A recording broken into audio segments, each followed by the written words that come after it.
Assalamualaikum dan salam sejahtera. Cikgu harap mudah-mudahan tahun 5 sihat di rumah bagi meneruskan sesi PTPR kita bagi minggu yang berikutnya.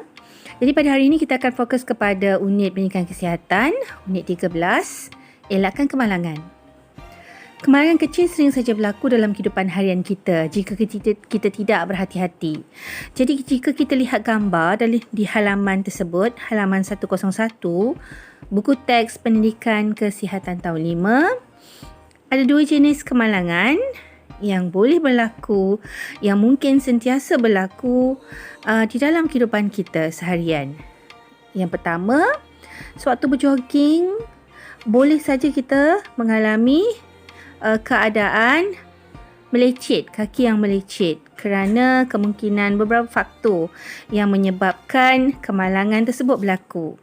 Di rumah misalnya, kanak-kanak, ahli keluarga kita yang lebih kecil atau orang dewasa juga, sesiapa juga boleh mengalaminya, iaitu terdedah kepada bahan yang panas, minyak panas, air panas dan menyebabkan melecur.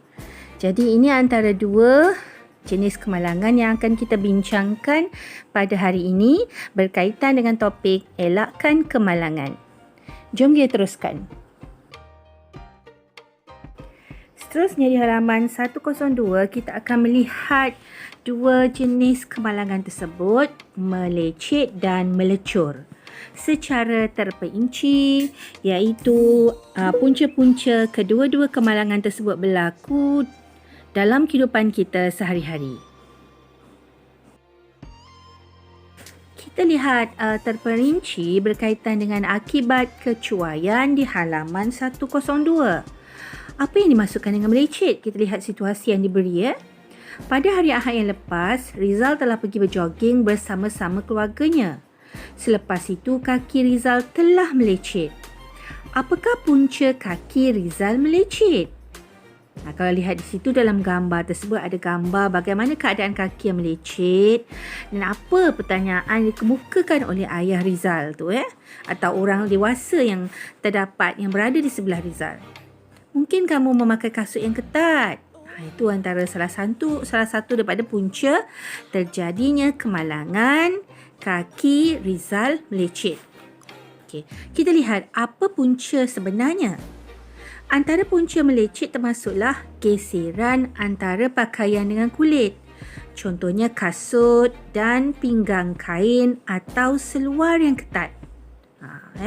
Bukan saja kasut, pinggang, kawasan pinggang kain atau seluar yang ketat, pinggang seluar yang ketat juga boleh menyebabkan keadaan melecet. Yang kedua, geseran antara peralatan dengan kulit. Contohnya penggunaan cangkul. Antara alat tersebut dengan kulit kita ni lembut sebab tu mudah sangat berlakunya kemalangan melecet ini.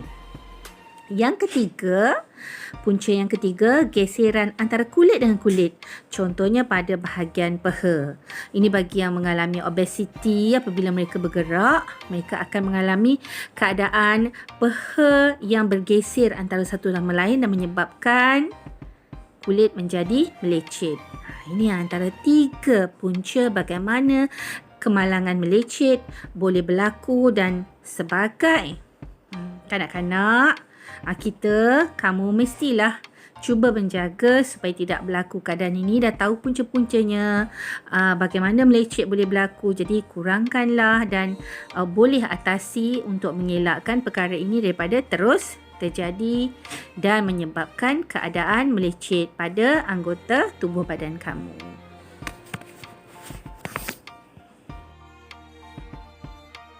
Seterusnya, kita lihat pula bagaimanakah keadaan melecur. Rajendran pula telah melecur di bahagian kaki. Apakah punca melecur? Kamu boleh lihat gambar tersebut bagaimana keadaan anggota badan atau kulit yang melecur. Melecur ni selalu dikaitkan dengan kepanasan. Jadi kita lihat antara punca melecur termasuklah terkena air atau cecair masakan yang panas. Ini panas. Tersentuh objek panas, misalnya setrika. Situasi yang di rumah, terkena percikan api, mungkin ketika berada di dapur misalnya memasak. Terkena cecair bahan kimia yang menghakis, misalnya asid. Mungkin ada bahan-bahan berasid di rumah yang kamu tidak ketahui, tiba-tiba terkena kepada anggota kulit, anggota badan atau kulit, yang menyebabkan melecur. Terdedah terlalu lama pada sinaran matahari juga boleh menyebabkan keadaan melecur. Ini antara situasinya, punca-punca berlakunya melecur, ya. Jadi apabila kita dah tahu bagaimana kemalangan melecur ini boleh berlaku, cuba elakkan daripada situasi-situasi tersebut bagi mengelakkan kemalangan dan sentiasa berhati-hati ketika berada di rumah. Okey, setelah kamu mengetahui bagaimanakah punca-punca melecet dan melecur, sekarang kita lihat di halaman 103 apakah bentuk bantuan awal yang boleh diberikan kepada kecederaan melecet ini. Perhatikan dan lakukan tunjuk cara berdasarkan cara langkah-langkah memberikan bantuan awal untuk kecederaan melecet. Jadi di sini kamu hanya lihat sajalah. Tak perlu lakukan tunjuk cara kerana tak berlaku kemalangan, tak perlulah kita aplikasikan. Ini sebagai pengetahuan sahaja. Andai kata berlaku kemalangan, kamu boleh menggunakan kaedah ini. Yang pertama, hentikan aktiviti jika berasa tidak selesa. Apabila sedang berjoging tadi, kamu merasakan tidak selesa kepada bahagian kaki kerana kasut yang ketat, hentikanlah aktiviti tersebut. Jangan diteruskan, ya. Hentikan aktiviti tersebut jika tidak selesa. Yang kedua, cuci luka dengan air bersih dan sapukan antiseptik. Jika di rumah ada ubat-ubatan, rawatan beberapa contoh ubatan antiseptik, misalnya cecair pembasmi kuman tu, kamu boleh gunakan. Bersihkan ini dengan bantuan orang dewasa lah, ya, ibu bapa kamu, kakak atau abang misalnya. Cuci luka dengan air bersih dan sapukan antiseptik. Langkah 3, balutkan luka dengan plaster atau kain kasar. Jika perlu, bawa pesakit berjumpa doktor untuk mendapatkan rawatan lanjut. Jika ada plaster, ada kapas misalnya, ada kain kasar, boleh gunakan untuk membalut luka. Jika tidak ada segala peralatan tersebut, bolehlah berjumpa doktor untuk mendapatkan rawatan lanjut. Itu jalan yang terbaik. Jika kecederaan melecet tidak diberikan rawatan dengan segera, bahagian yang melecet akan mengalami jangkitan kuman dan mengambil masa yang lama untuk sembuh. Jadi janganlah melengah-lengahkan masa kerana luka yang kecil boleh menjadi besar jika telah mengalami jangkitan kuman. Sentiasa berhati-hati. Walaupun nampak agak remeh saja, bukan satu yang serius, kecederaan melecet, namun boleh beri kesan yang besar jika telah dijangkiti kuman. Terus saja berjumpa doktor jika tiada peralatan ubat-ubatan di rumah. Okey, itu bagi bantuan awal kecederaan melecet. Seterusnya kita beralih ke halaman 104, bantuan awal bagi kecederaan melecur. Yang pertama, ada informasi di situ.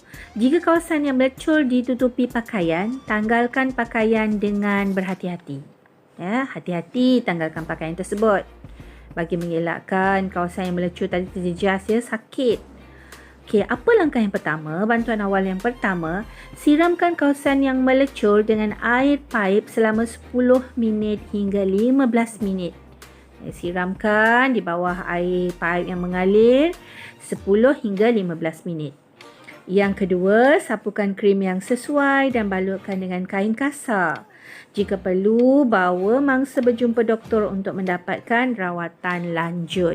Ini jika kamu terdapat memang ada kit bantuan kecemasan di rumah, ya, yang ada krim, yang ada ubat antiseptik, yang ada kain kasar, plaster, lengkap semuanya bolehlah gunakan sebagai rawatan awal melecur. Tetapi jika tiada semua kemurahan tersebut, teruslah berjumpa doktor untuk mendapatkan rawatan lanjut. Okey, apa nasihat di situ? Jika kecederaan melecur tidak dirawat dengan segera, bahagian yang melecur boleh dijangkiti kuman dan menyebabkannya bernanah, kulit menggelembung, sakit kulit yang teruk dan berparut. Ini antara kesan jika kecederaan melecur tidak dirawat dengan segera. Bantuan awal penting, namun jika tiada peralatan, teruslah berjumpa doktor supaya kamu mendapat rawatan yang sepatutnya dan bebas daripada dijangkiti kuman. Itu yang paling bahaya ya. Jadi untuk pelajaran pada hari ini, cikgu dah terangkan bagaimanakah situasi antara punca-punca melecet dan melecur dalam kehidupan seharian kita dan bantuan awal bagi kes-kes kecederaan melecet dan melecur. Itu sahaja untuk minggu ini. Kita akan sambung minggu berikutnya dengan unit keselamatan juga dalam bentuk soalan-soalan dan juga penerangan lebih lanjut. Sekian saja, jumpa lagi.